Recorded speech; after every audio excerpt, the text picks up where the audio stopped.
Yeah, it's awesome. I mean, obviously, you can attack your opponent a lot of different ways, and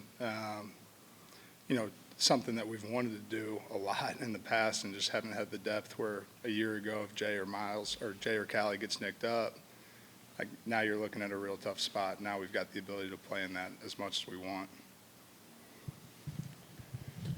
You guys talked about how Miles had more pass catching skills and understanding of what he could do when he first came on campus. Where has he made the improvement, the most improvement, to where he can contribute and do the things like he did the other night? Yeah, I think the biggest thing from him from day one was just confidence and knowing that, like, man, you do belong at this level, you do belong at the next level, and trusting that and going and attacking it that way. I think Saturday was great for him to get some production. I think there's still more, and kind of just scratching the surface of what you can see from him. Adam and Casey. Coach Heupel said he really wanted to use the tight ends, 12 personnel, and other ways. But if you look back to the offseason, you had 2 new players there, and you had an inexperienced player there. What did you think as a young coach about that big job, that big responsibility?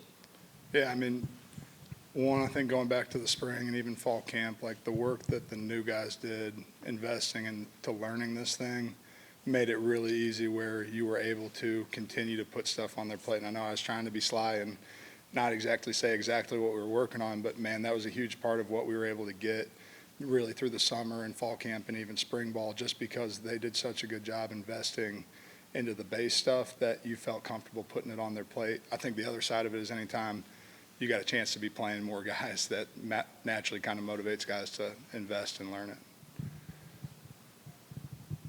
Ahead of the first game, I saw that Miles, Holden, and Ethan all have a 3-way handshake. How have you kind of seen their bond play to the success of the room in these first 2 games?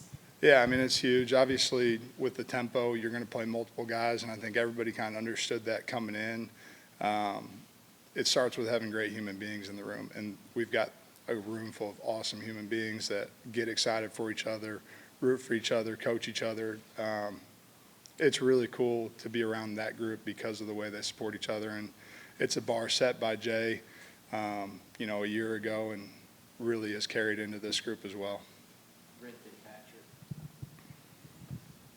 Kind of piggybacking off of Adam's question, and I know everybody's different, but was there anything you took from how you taught the system to Castles a year ago as a transfer that you incorporated, or you adjusted to how you taught these 2 transfers coming in to speed that process up?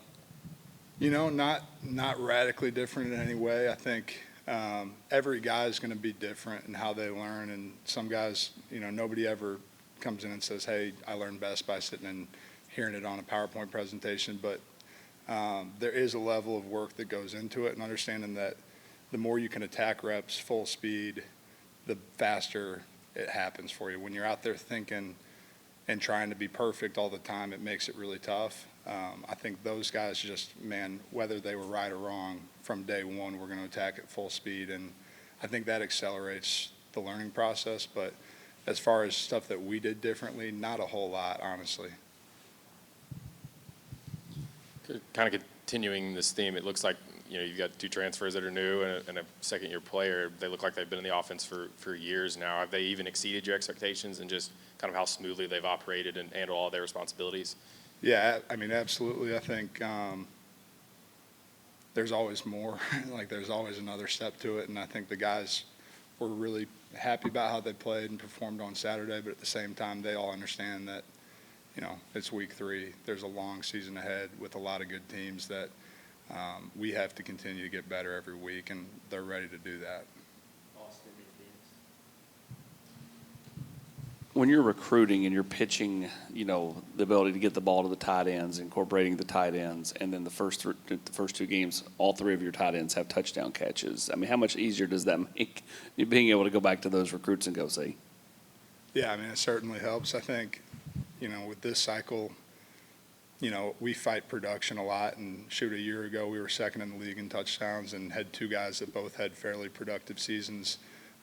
Even through spring, you kind of could see what was coming in a lot of ways as far as our ability to be weapons in the pass game. And, through the summer, you're obviously selling that in recruiting, but I think everybody's going to sell, we're going to get the ball to the tight end and we're going to produce. And It's one thing to talk about, it's another thing for it to show up on Saturday, and I am fired up that those guys have had the success they've had so far.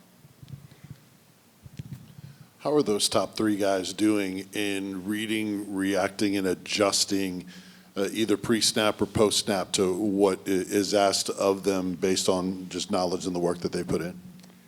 Yeah, to be honest with you, that's one of the areas where we've got to grow and get better. I think, a couple of the reads we made in the past game, we can make a different read. It's never going to be perfect, and a lot of times, there's gray area where you try to make it as black and white as you can, but at the end of the day, they've got to go execute and make a decision. That's certainly something pre-snap, post-snap this week. I think in the core, there was a lot of stuff that they had to kind of figure out on the fly, and thought they did a really good job handling that.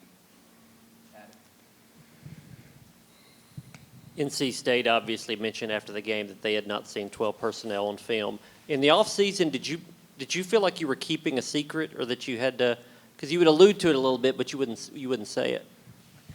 Yeah, there's